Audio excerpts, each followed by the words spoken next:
Hello? Okay, so I'm going to talk about assessment and treatment of sleeplessness, insomnia.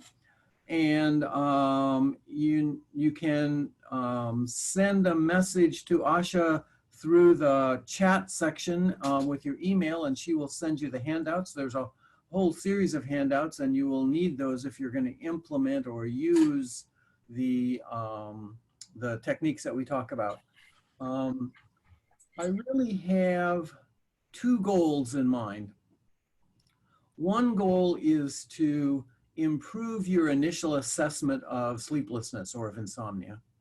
And the second goal is to have you be able to implement an empirically supported treatment for insomnia. So we're going to kind of rush through assessment, work on ruling out a bunch of stuff, and get a clearer picture of who this treatment is for, and then describe a very behavioral treatment. So it's a very straightforward behavioral treatment.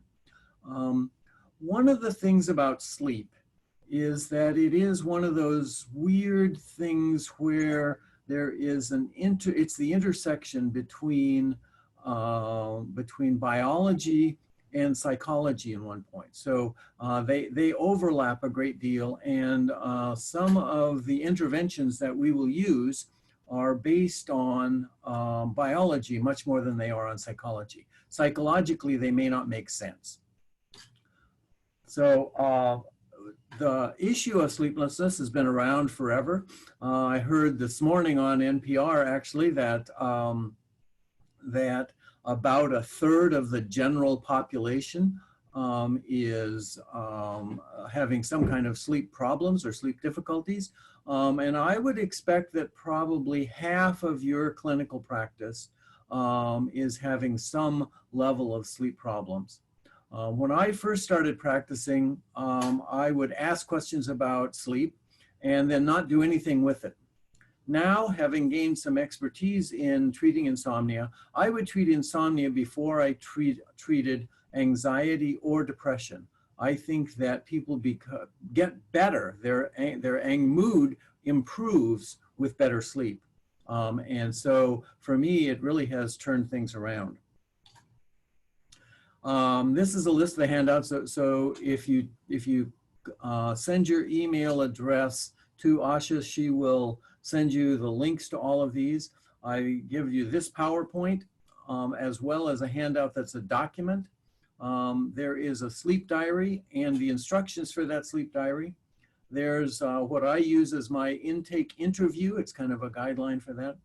There's a questionnaire that I hand out to clients usually before my first meeting, because at this point, most of my referrals are coming for treating insomnia. So I've become a specialist in that sense. And so I send out ahead of time a questionnaire about sleep. And so my first interview is about sleep, and my second interview is more of a traditional psychological assessment. And then there's a little table that we'll see, perpetuating factors, and there's a scoring sheet that lets you score all of the questionnaires that are in the questionnaire that I send out. And then there's a recent review, Haynes, just a review of the empirical research on insomnia treatments in general. So what we're going to learn today is one strategy within the broader field of cognitive behavioral therapy. This is one of the behavioral components of that cognitive behavioral treatment for insomnia. So, and I'll talk some more about that as we go along. So we're going to talk about Adler a little bit, and then about healthy sleep. We're going to focus on things to rule out before you proceed with the behavioral treatment model that I'm going to teach you. We're going to learn a little biology today, and we're going to learn a little psychology today. The biology is a two-process model. The psychology is a PPP model. And then we're going to learn that one treatment strategy, and it's technically called brief behavioral treatment for insomnia, and that's what it is. It's a one-session treatment. The research on it was one session and a follow-up a month later. A month later, 60 to 70% of the people who followed the protocol had improved sleep. Then we're going to look at the sleep diary, and we're going to look at the typical night inquiry and broadly speak about treatment goals if we have time. So Adler wrote a very insightful little essay on sleeplessness. It was originally published in 1929. It was insightful because he identified that there are some organic reasons for insomnia, and those need to be ruled out, and we're going to learn how to do that today. He also talked about it as everything else. Any line of movement in the person's life is a part of their whole personality, and it emerges out of that. And so it has a purpose. And I would just like to add a little bit to that, and that is that in my mind, I've come up with this neurotic versus idiopathic continuum. On the neurotic end of that continuum, it is serving a purpose and usually targeted at somebody. On the idiopathic end of the continuum, it's much more of a bad habit. And oftentimes, as we will see, oftentimes people will have a few bad nights of sleep. They will do something to fix it. Whatever you do to fix your sleep makes it worse. And so then you get into the cycle. And I call that an idiopathic cycle because it's not serving a big neurotic purpose. It's a poor habit. It's a mistaken, you've come to some mistaken beliefs about sleep that are limited just to the sleep. We'll talk more about how to make the distinctions between those as we go along. One of the things that I love about the insomnia treatment literature is that they focus on what is healthy sleep. This is now an 18-year-old article. You'll notice over on the left side that the triangle, the three are homeostasis, circadian timing, and sleep quality. You'll get more and more, information about what those are as we go along. But you can see that we have all of these factors that are trying to create poor sleep: arousal, lifestyle, stress, sleep disturbing beliefs. Down at the bottom there is poor sleep hygiene. And those are, there's a barrier, and the barrier is the plasticity and automaticity of the human body. So we adapt to things.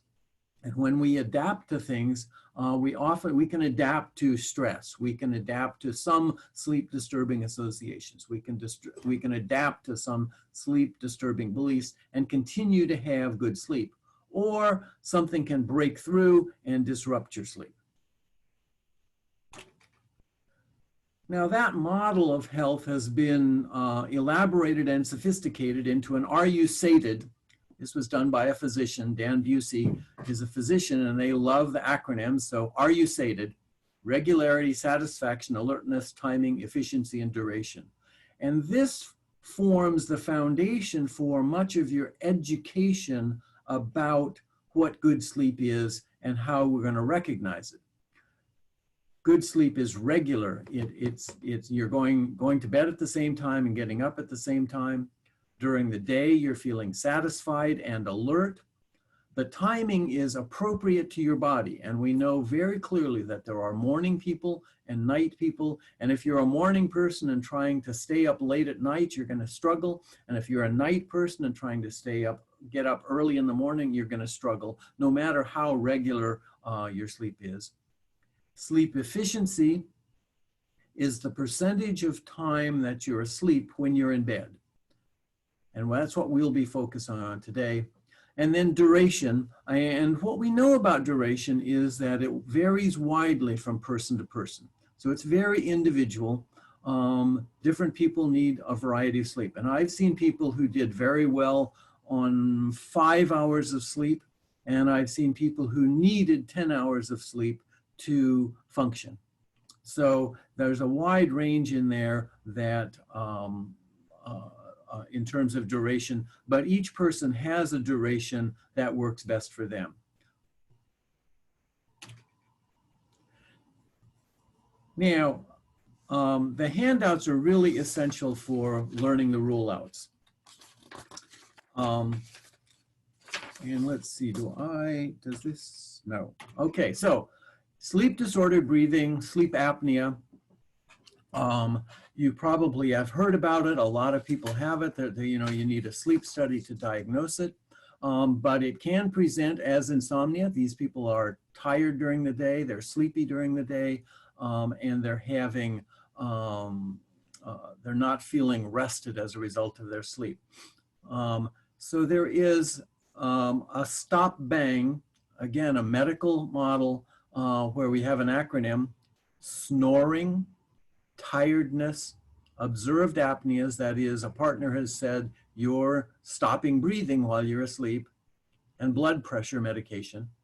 Snoring, tiredness, observed apneas, blood pressure medication. BMI over 35, so that's moderately overweight. Age over 50. Neck circumference greater than 15.75, 15 3/4 inches, and a gender of a male. If you get 3 or more of those positive, you need to do a sleep study and rule out sleep disordered breathing or sleep apnea before you proceed with this behavioral treatment. So again, snoring, tiredness, observed apneas, blood pressure medication. BMI over 35, age over 50, neck circumference over 15 3/4, and a male gender. So there's a lot of oomph on weight. So the neck circumference and BMI will tend to correlate one with another. So you can see that's, you know. So, and again, once you have identified this is a risk, it's time to get the person to a sleep physician, to a sleep lab. They can do there's a number of different kinds of sleep studies. They may not have to go in overnight. They have these things that they can take home and wear all night long, and it'll at least do an initial evaluation. But you don't want to proceed with this behavioral treatment if there is sleep disordered breathing. That's the most common rule out that'll present to you as insomnia. The others are a little bit less likely to present. Restless leg syndrome is a neurological disorder. The 4 key symptoms are an urge to move your legs. It begins or worsens during periods of rest or inactivity when they're sitting or laying down. It's partially or absolutely totally relieved by movement, and it's worse in the evening. And again, you don't need to be writing all this down. You can get the handout, and the handout is very detailed, covers all of these symptoms. Periodic limb movements, there's twitching, jerking, upward flexing of the feet during sleep. There can be jerking, can be last for a few minutes or a few hours. You do need to separate it from the kind of little periodic movement, the little twitch that you do, everybody does as they fall asleep, as there is a relaxing of movements, and as you fall into sleep, we do a little 2 or 3, 5-second twitch. That's not periodic limb movements. Narcolepsy, these are, this can present as insomnia, but more often it's severe enough that it doesn't. Attacks of excessive sleepiness, sleep paralysis, either as you're falling asleep or as you're waking up, where you're feeling like you can't move. Hypnagogic, hypnopompic hallucinations, that are hallucinations just as you're dropping off to sleep or just as you're waking up. And then a symptom called cataplexy, which is a partial or total loss of muscle control. It often is triggered by strong emotional reactions. This will be like laughter or crying, happiness. And so those are pretty dramatic symptoms, and people don't usually end up coming to you for insomnia with those. Hypersomnolence is just exactly what it sounds: excessive daytime sleep and non-restorative nighttime sleep, so they just cannot get rest. And then the parasomnias and REM sleep behavior disorder are the more exotic family of sleep disorders. There's a whole variety of various movements, behaviors, emotions, dreams or acting out dreams. Sleep behavior disorder is an acting out of dreams. And again, we don't usually see those, but it is useful to know that they're out there.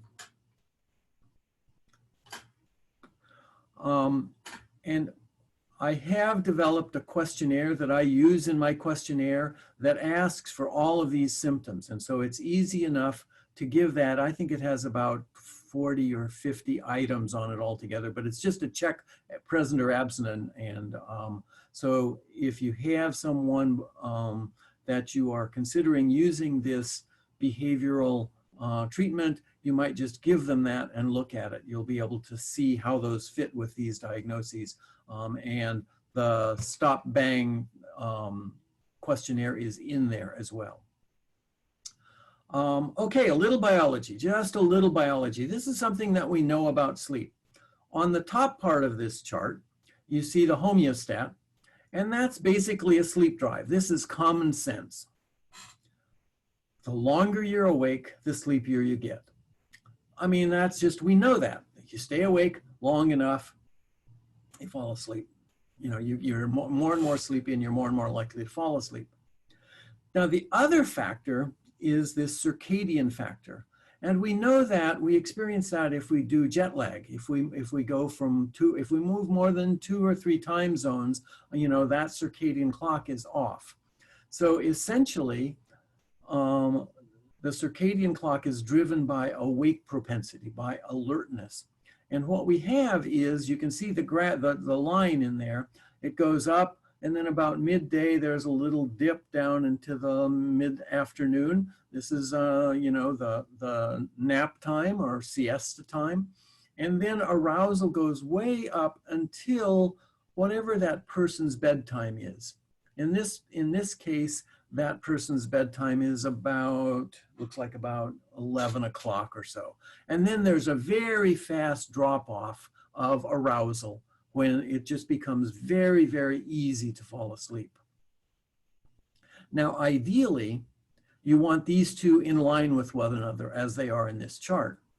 But the fact is, like when we travel a number of time zones, these two get out of alignment one with the other. And so you have that fast drop off at arousal, maybe too early in the day or too late in the day, and you're trying to go to sleep earlier than that arousal, so you're in a high peak of arousal. So we want to get those two in alignment, and that's the timing portion of the Are You Sated model. Okay, very brief biology. Now this is more the psychology model, and this actually works for a number of different disorders. But we have, if we say that going up, the farther up the graph you are, the more severe the insomnia is, or the more the difficult sleep is. Let me go turn off a buzzer, it's out there.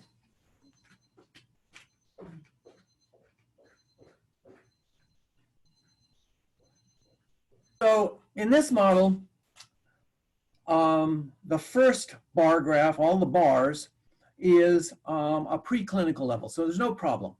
That whatever that threshold is, they don't have insomnia at this point. They're not having sleep problems. And then something happens. There is some kind of precipitating factors that lead the person's sleep to get more and more disturbed. And so they start having insomnia. They're up at the top of that graph. And then over time, you can see that it gradually goes down. And the dots decrease and decrease and may even move back to that preclinical level unless you start doing perpetuating factors. And so the perpetuating factors are that second, the black part. And that's where you're doing something to improve your sleep, and whatever you're doing to improve your sleep actually makes it worse. So let's talk about what those perpetuating factors are. These are in one of the handouts in great detail, so you don't need to try and write it down. But if you extend your sleep opportunity, and by this I mean if you take a nap, if you go to bed earlier, if you sleep in, any of those things where you're extending your sleep opportunity, what you are doing in essence is making your sleep worse. The same is true for counter fatigue measures. If you drink a little bit of extra coffee in the afternoon to keep yourself awake, you're likely to disrupt your sleep again. Sleep is always a pay it forward kind of thing. Once you've had a bad night's sleep, there's nothing you can do about it. You can work to make tonight's sleep better. And so there's always this forward-looking future orientation, and there's just nothing that you can do to make up for a bad night of sleep. The research would suggest that we do some make-up sleep, and it's about 15 or 20%. So if you miss 4 hours of sleep, you're gonna make it up in less than an hour biologically. So unless you miss a whole night of sleep, 8 hours, you're gonna make that up in an hour and a half or so. So so then counter fatigue measures, the most popular one of those is caffeine, but it also can be, for example, you could decrease your exercise. I didn't sleep well last night, so I'm going to not exercise today. I've been regularly exercising, but I'm not exercising today. So that disrupts that coming night of sleep. And anything where you are focusing on your sleep, doing something to improve it, you're likely to be making it worse. Just because you're creating that potential arousal at bedtime, as soon as you have that thought, boy, I sure hope I can sleep well tonight. That thought, a little bit of arousal, is likely to make your sleep worse. Now, how can you get people to not think? Well, there's, some of what we're doing is trying to make that automatic. But that little arousal is enough to disrupt sleep. So your sleep goals are: have it regular, satisfying, to be alert during the day, to have the timing match your body, to be efficient, and to improve the duration of sleep, have the duration that's appropriate for you. What we're going to do today is we're going to work on improving the sleep efficiency. So that's the one that we can do. We can work on regularity, and we can work on timing. Those are two different interventions. So we can make, same wake up time, same get out of bed time, and we can make sure, can try to move it so that the timing is appropriate to the person's body. Those are two different interventions. Today, we're going to focus on improving sleep efficiency. So sleep efficiency is total sleep time divided by time in bed. How much time did you sleep? How much time were you in bed? And there's a couple different ways that you can get that data. In the questionnaire that is part of the handout, you can, you'll see that it asks, how much sleep did you get? When did you go to bed? When did you get out of bed? And you've got those two numbers. That's probably less reliable. If you have a week or more, you can get a sleep diary. You can have the person complete a sleep diary and then figure out how much total sleep time they've got and how much time in bed they're spending. So those are two sources for that data. Let's say that we've got a sleep diary, and over the week, the average total sleep time for the week was 6 hours, and the average time in bed is 9 hours. This is not an unusual case. And so you can see there that the sleep efficiency is 67%, right? Total sleep time divided by time in bed, 67%. Our target is to have that sleep efficiency greater than 85%. So you can see that this person is a great candidate for improving their sleep efficiency. It's significantly below the 85% level. Is this making sense? Good deal. Okay. Now, you have total sleep time. So in this person's case, the total sleep time was 6 hours, remember? Our case, total sleep time, 6 hours. So we go down this chart, and there's a copy of this chart in the handouts. You go down this chart and you see 6 hours. 85% would be 7.5 hours.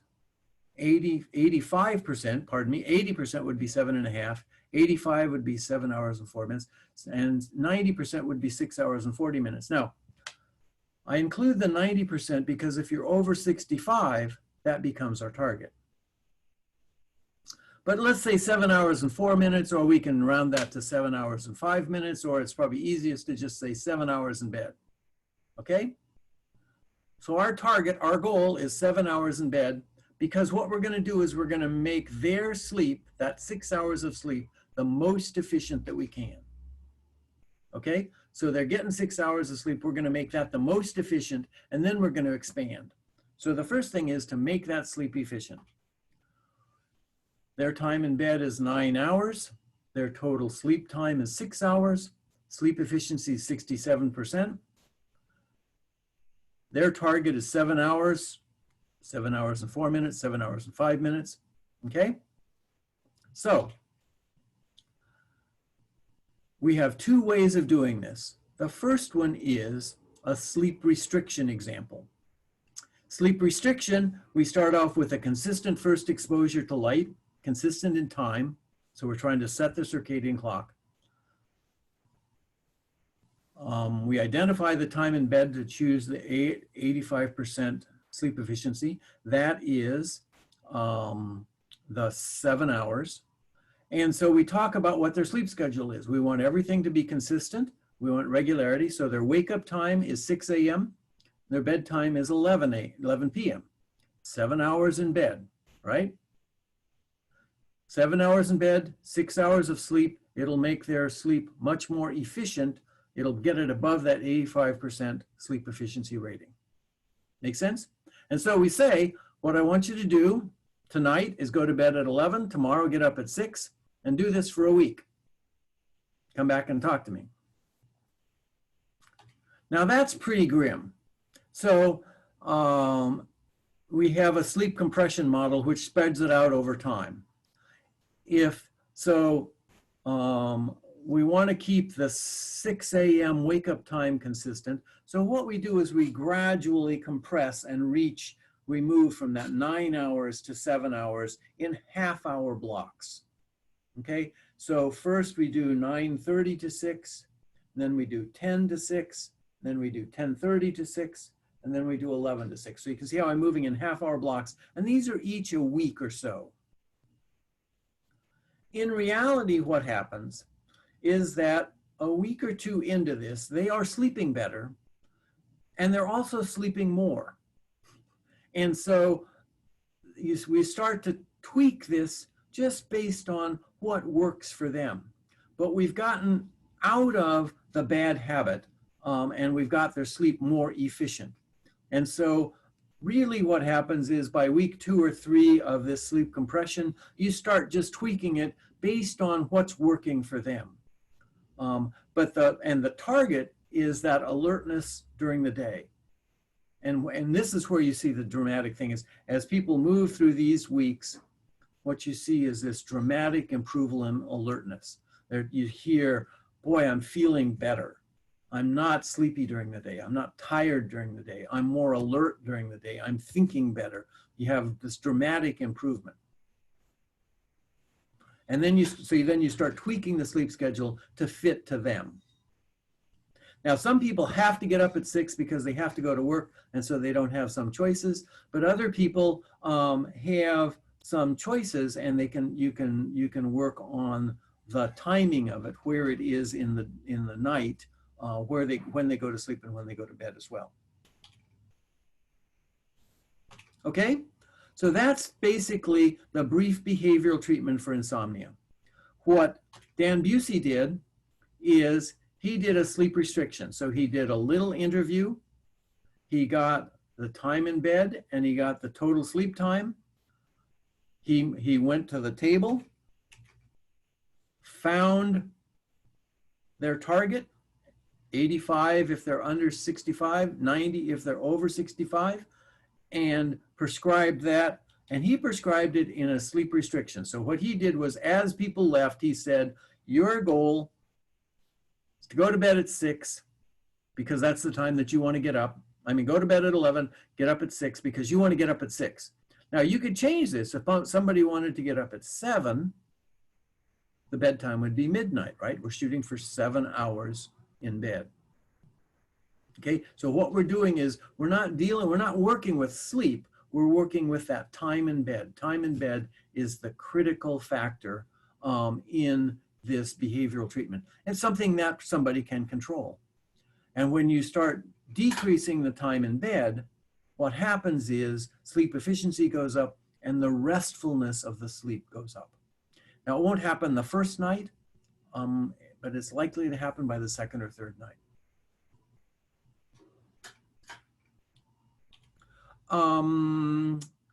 I would like to open this up to questions. Is there some way I can do that? Yes. Is there any questions? Is this making sense? And you all can just unmute yourselves if you have questions and ask them. Oh, there we go. Yeah. You unmute by down in the corner. No questions. It was so essentially this. I see some unmuting, Dr. Garrison. There we yeah, go. please, Rocky. What if someone comes to you and they're already on like a sleep aid or something like that? Do you have to? What's the process then? I work first behaviorally. I'm not a physician, so I don't mess with that. I will work a gradual decrease in hypnotics and in sleep medicines with the physician, working with their primary, whoever's prescribing. But I first do the behavioral treatment and then do a decreased graduation. And that's a tough one, boy. The hypnotics and the muscle relaxers are very powerfully addictive. I mean, it's, so that's a whole nother realm. But I do this first on medication. I don't, I'll ask about it, I'll know about it. And on the sleep diary, there's a place to record it so that you can see how much they're taking. But I don't mess with it in this treatment intervention. Other questions? Curious, when you mentioned time in bed, there are some people that, that want to be able to read while they're in bed or watch television or something while they're in bed. Is that included in the time in bed, that period where they're not really falling asleep, but doing something else? Well, what I say is what you want to do in bed is your business. But the goal is to get yourself to that 85%. The fact of the matter is that if you're spending much time reading, you're not going to make it to 85%. So you may want to read outside of bed and then climb in bed after you've done your reading. Same with TV. And TV has a number of different negatives in terms of sleep. So you've got pretty bright light going on, that's an arousal, so it tends to mess with your circadian clock. So I tend, so that's my basic response to that question is, whatever you want to do, you can, but it's going to be tough. If you've only got an hour total, more, that you can be awake, it's going to be tough. For most people, they're 9 hours. If they're, as this case, many people are awake in bed long time, they'll watch TV, they'll listen to the radio, they'll read, they'll do all kinds of things in bed. What that does is it keeps extending that time in bed for things that are not in bed. So, bed is for sleep. You have to ask permission from me to have sex, but mostly it's for sleep. And again, there's a whole nother treatment philosophy that says we want bed to be associated with sleep, not with reading, television, radio, conversations, anything else. So that's a whole nother treatment philosophy that says, we just want you to use your bed for sleeping. But that's not the foundation of this. This is just increasing your sleep efficiency. The fact of the matter is that if somebody moves quickly to that 11 to 6, they're going to be sleepy. At 11, they're going to struggle to stay awake till 11. What they've been doing is going to bed at 9 and getting up at 6. So, we're asking them to stay up 2 hours longer right off the bat with the sleep restriction model, without the gradual thing. So, repeatedly what you get is people saying, man, how do I stay up that late? And we can work on that, but so they're sleepy. They're not wanting to, they know that, if they go to bed, if they can't get in bed until 11 and they start reading, they're going to fall asleep.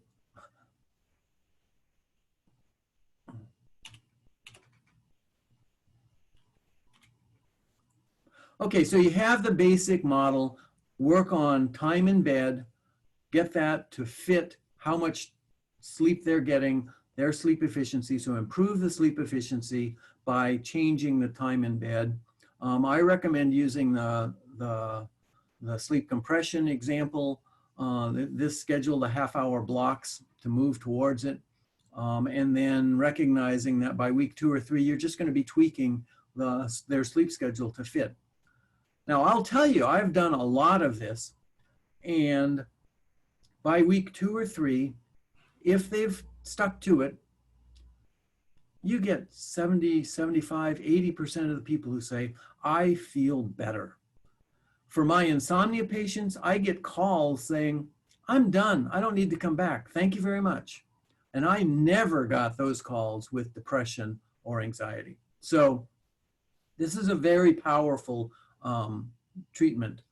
It's scheduled, it's rigid, and it works. So a couple other things. Carney published 3 forms of the sleep diary. So there's a core, that's the one that I use, and then an expanded morning and an expanded evening. So that you have you can have somebody fill something out in the morning and an evening. That seemed like it was a little bit too difficult for me. But I do like using the sleep diary. There's some potential risks that it gets people more kind of obsessed with their sleep, but I think oftentimes those risks are outweighed by the benefits of having the diary to go over once a week. So it's a great way of monitoring. And Harvey and Buysse, which is the best book, the book that I would recommend you get.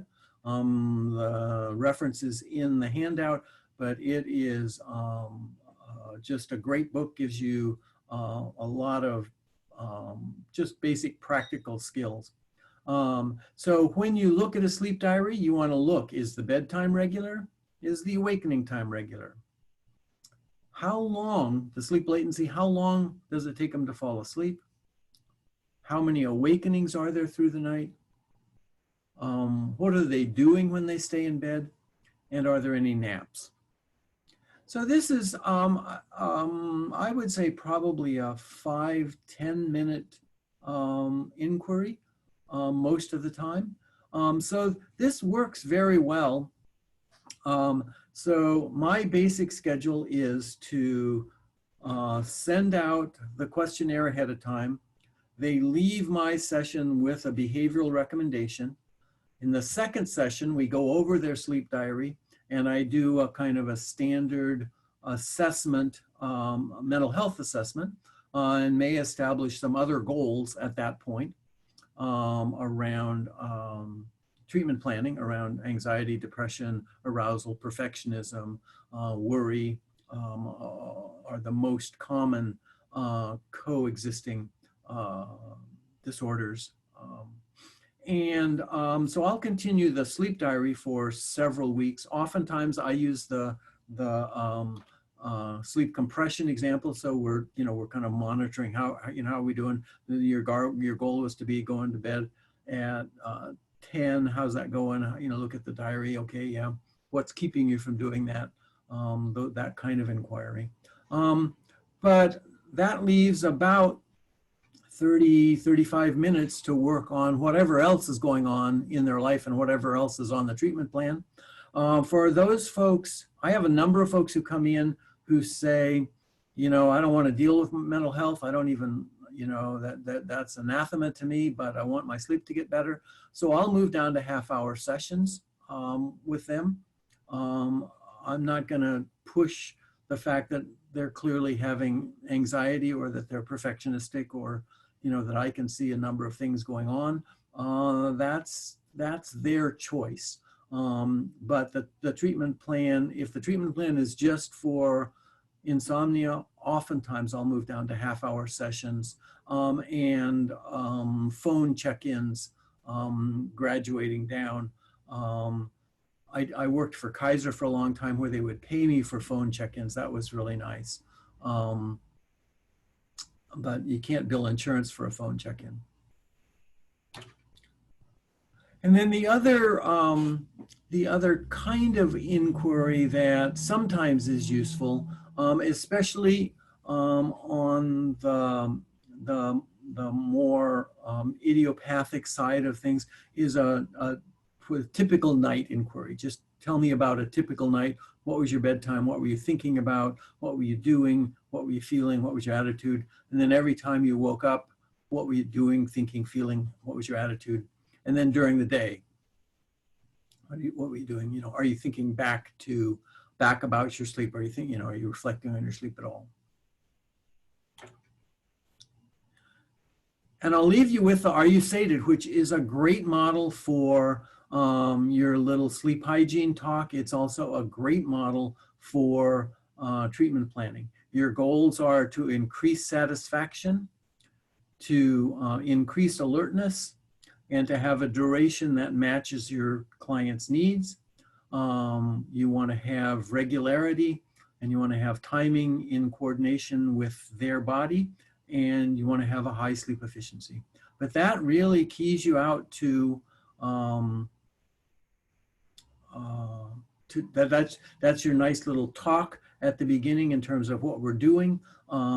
There's a satisfaction questionnaire, and there's an alertness or a fatigue questionnaire that you can use if you want to have more monitoring in terms of achieving those goals. I never did that so much. Most of the time for me, the outcome was so clear. People were saying, I feel better, I'm sleeping better, I'm more alert, I'm thinking better, I'm doing better during the day, I'm not sleepy during the day. I would hear those things over and over again. So I didn't feel a big need to do a lot of formal assessment for goal attainment. They let me know that the goals had been attained. So I think that's it.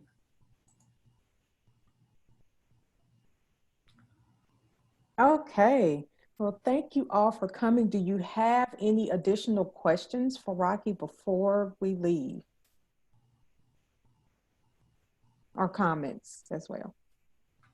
Well, I just want to say thank you for presenting this information. I got a lot that I know I'll be bringing back to my clients, something that I probably should be thinking about for myself. So. You're part of that 50%, huh? One of the things that I can tell you, if you start putting yourself out there as treating insomnia, people will come out of the woodwork and say, Probably. no, can I? And the other thing is, for a long stretch, I worked at Adventist Hospital, and it was a primarily very conservative population, and they did not want anything to do with mental health. And so I started calling myself a behavioral sleep specialist. I'm, not a psychologist, I'm a behavioral sleep specialist. And I would hint at the fact that there were some mental health needs there, but most of the time they were not interested in that. They wanted to sleep better. Yeah. So, Well, lack of sleep will definitely ruin your day and your week, and you just can't get it together when you're tired. So we definitely know how all these things are linked together. I am going to stop recording now. Yeah. Thank you. Very much.